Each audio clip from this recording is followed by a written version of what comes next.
Teacher Talking Sports here. Let's continue our series of MLB Mount Rushmores with the Pittsburgh Pirates.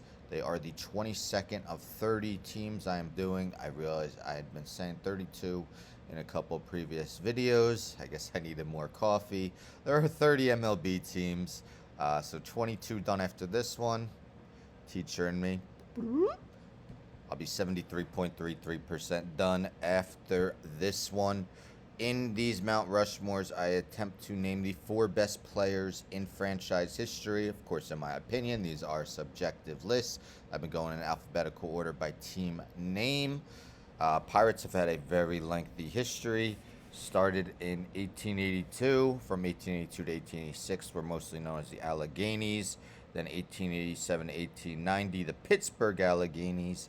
And then since 1981, so 130 years of being the Pittsburgh Pirates. They've won 5 World Series titles in their history: 1909, 1925, 1960, 1971, and 1979. So 42-year drought. Also have won 9 NL pennants. So let's get started. I do not rank the players. I list them in alphabetical order by last name. There was one guy I really wanted to put on, but didn't. So we'll look at the honorable mentions at the end. But let's get started with the Buccos, with Roberto Clemente. Clemente spent his whole career with the Pirates, was inducted into the Hall of Fame in 1973. Of course, tragically died in a plane crash as he was trying to bring supplies to Nicaraguans. In his storied career, Hall of Fame, MVP winner, 15-time All-Star, 2-time World Series winner, 12-time Gold Glove World Series MVP, and 4 batting titles in his illustrious 18-year career. Batted .317, .834 OPS, exactly 3,000 hits, 1,416 runs, 1,305 RBIs, 240 homers, 440 doubles. What a career. 1966 was named the MVP, won 12 straight Gold Gloves from 1961 to 1972, known as one of the best defensive right fielders of all time. Had 3 seasons with at least 100 runs, 2 with at least 100 RBIs, 2 seasons. He had 3, 4, 5, 6, 7, 8, 9, 10, 13 of his 18 years in which he batted over 300. Had 3 other top 5 MVP finishes besides his MVP season of 1966. As mentioned, he won 2 World Series, 1960 and 1971. In that 1971 series, he batted .414 with 2 homers and a 1,210 OPS. Roberto Clemente, obvious choice for the Mount Rushmore. Next, we got another Pirates lifer. Willie Stargell was inducted into the Hall of Fame in 1988. 1 MVP, 7-time All-Star, 2-time World Series winner, World Series MVP, NLCS MVP. In his 21 seasons, all with the Buccos, batted .282 with an .889 OPS, 475 homers, 1,540 RBIs, 1,194 runs scored, 2,232 hits. Won the MVP in 1979, which was also a year they won the World Series. He was also part of the World Series team and winning team in 1971 when he finished second in MVP voting. Also had a 3rd place finish in 1972 and second again in 1973. Led the league in homers twice. Both of those seasons he hit over 40 homers.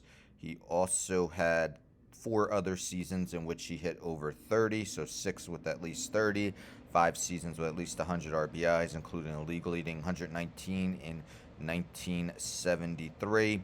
In that 1973 season, he also led the league in slugging and OPS. Also led in OPS in 1974. Just a fabulous player. And as I mentioned, he won the World Series MVP.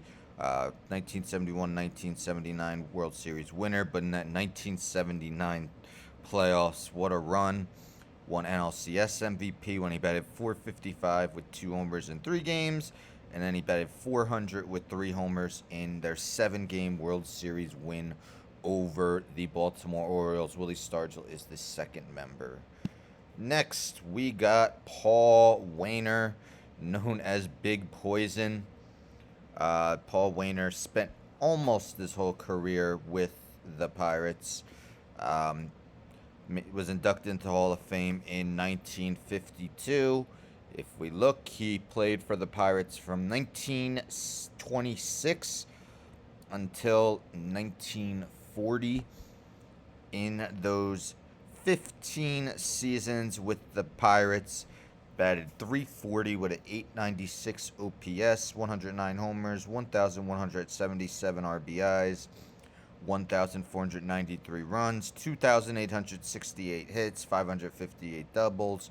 He is a member of the 3,000 hit club, almost had 3,000 just with the Pirates alone. Won 3 batting titles in 1927, 1934, and 1936 with the Pirates. Was also named the MVP in 1927 when he also led the league in hits, triples, and RBIs. Also finished in the top 3 of MVP voting 3 different times. Batted over 300 every year except 1938 and 1940 with the Pirates. So each of his first 12 seasons hit over 300.